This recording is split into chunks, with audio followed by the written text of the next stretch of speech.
আসসালামু আলাইকুম। আশা করছি সকলে ভালো আছেন। আজকে একটা ইম্পর্টেন্ট বিষয় নিয়ে কথা বলতে চাই, সেটা হচ্ছে মাইক্রোস্টকারদের ব্র্যান্ডিং নিয়ে। আপনি হয়তো এই বিষয়টা সম্পর্কে নতুন জানছেন, কিন্তু এই বিষয়টার গুরুত্ব অনেক বেশি।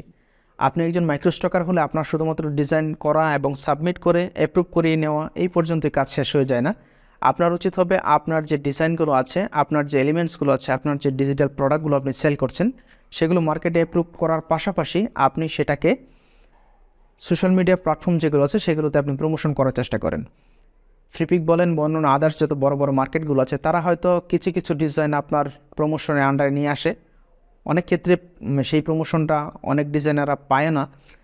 সুতরাং আপনার উচিত হবে আপনার ডিজাইনগুলো আপনি নিজস্ব জায়গা থেকে প্রমোট করেন। আপনার উচিত আপনি একটা নির্দিষ্ট ব্র্যান্ড তৈরি করেন, সেটা এক নামে একটা ইউআরএলে প্রত্যেকটা মার্কেটে আপনার ডিজাইন থাকুক। তাতে কী হবে, আপনার একটা ব্র্যান্ড তৈরি হবে। একটা ব্র্যান্ড ভ্যালু তৈরি হলে আপনার ডিজাইন সেল হওয়ার পরিমাণ বেশি, কারণ প্রত্যেকটা মানুষ ব্র্যান্ডকে বিশ্বাস করে।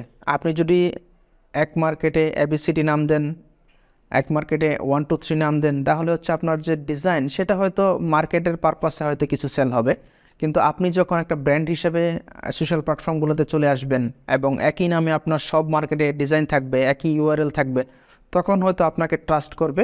মানুষ ব্র্যান্ডকে বিশ্বাস করে। আপনার যখন ব্র্যান্ড ভ্যালু তৈরি হবে, তখন আপনার ডিজাইন মানুষ কিনতে চাইবে। আপনি চিন্তা করেন ফ্লিপি কিংবা ক্রিয়েটিভ ফেব্রিকার মতো যত বড় বড় মার্কেটগুলো আছে, তাদেরকে মানুষ কেন তাদের কাছ থেকে ডিজাইন কিনে? তাদের একটা ব্র্যান্ড ভ্যালু তৈরি হয়েছে বলেই তাদের কাছ থেকে মানুষ ট্রাস্ট করে বলে ডিজাইন কিনে।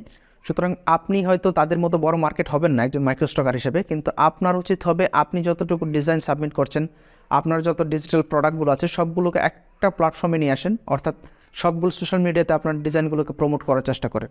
তাতে আপনার ব্র্যান্ডগুলো বাড়বে, আপনার ডিজাইন সেলের পরিমাণ বাড়বে। ব্র্যান্ডিংয়ের গুরুত্ব অনেক বেশি। আপনি যখন আপনার ডিজিটাল প্রোডাক্টগুলো ব্র্যান্ডিং করবেন, তখন আপনার সেল বা প্রফিটের পরিমাণ বেড়ে যাবে।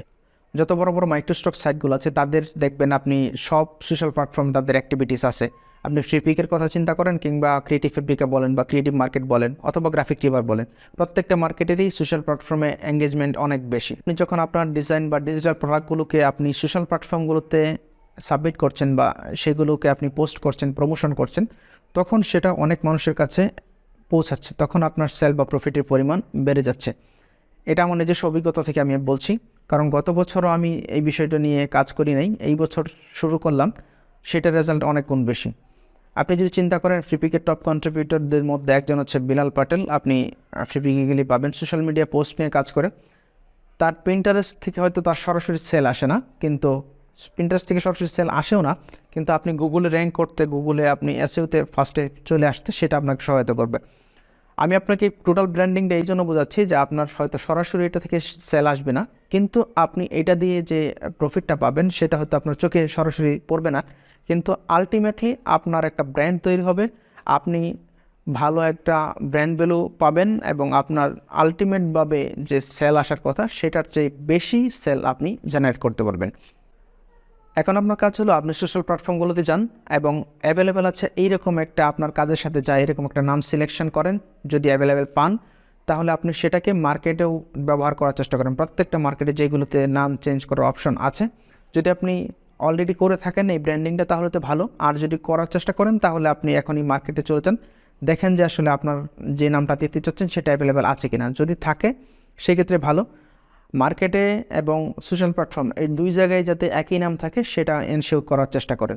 সুতরাং আপনার উচিত হবে আপনার একটা ভালো ব্র্যান্ড তৈরি করা।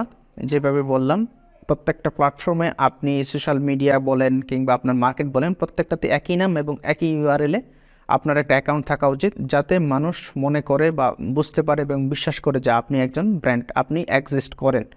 আপনার যে ডিজাইনগুলো সাবমিট করার পরে অ্যাপ্রুভ হচ্ছে, সেইগুলো লিঙ্ক সহ আপনি ভালো প্রিভিউ ইমেজ সহ আপনি সোশ্যাল প্ল্যাটফর্মগুলোতে দেন। আপনি আপনার মার্কেট যেগুলো আছে, প্রত্যেকটা মার্কেট যেগুলো নিচ্ছে প্রত্যেকটাতে দেওয়ার চেষ্টা করেন। আপনার ডিজাইনের কোয়ান্টিটি বাড়ান। আলটিমেটলি পিন্টারেস্ট বলেন, এটা নিয়ে অনেকে প্রশ্ন আছে, আলটিমেটলি পিন্টারেস্ট হয়তো আপনাকে ডিরেক্ট সেল দেবে না, কিন্তু এসইওতে র্যাঙ্ক করতে সাহায্য করবে।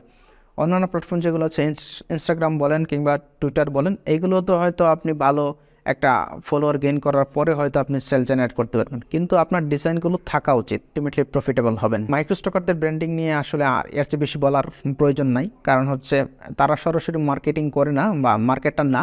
সুতরাং আপনি বেসিক যে মার্কেটিং প্রসেসগুলো আছে, বেসিক যে ফ্রি ভাবে আপনি যেগুলো করতে পারেন সোশ্যাল প্ল্যাটফর্মগুলো ব্যবহার করে, সেই এতটুকু যদি করেন তাহলে আপনার প্রফিট আরও স্কেল আপ হবে।